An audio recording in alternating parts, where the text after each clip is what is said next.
Well, it's just a very small piece. I have my first piece of flooring glued down. And after watching Zach's garage, Zach, I know how it feels now to get that first piece back down. That's so exciting. All right, looks like I got both sides of the back in. I was wondering why they didn't quite fit as well as I dry fitted them. Good thing that I labeled them so I wouldn't get them mixed up. This is the left side of the boat, right?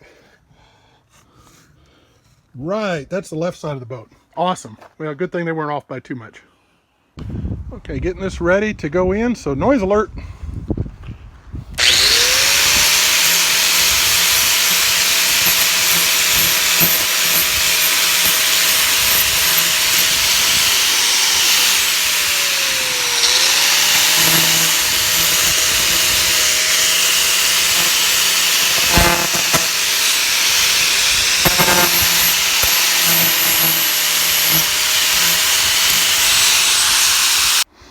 Well, we got the next floor piece fitted.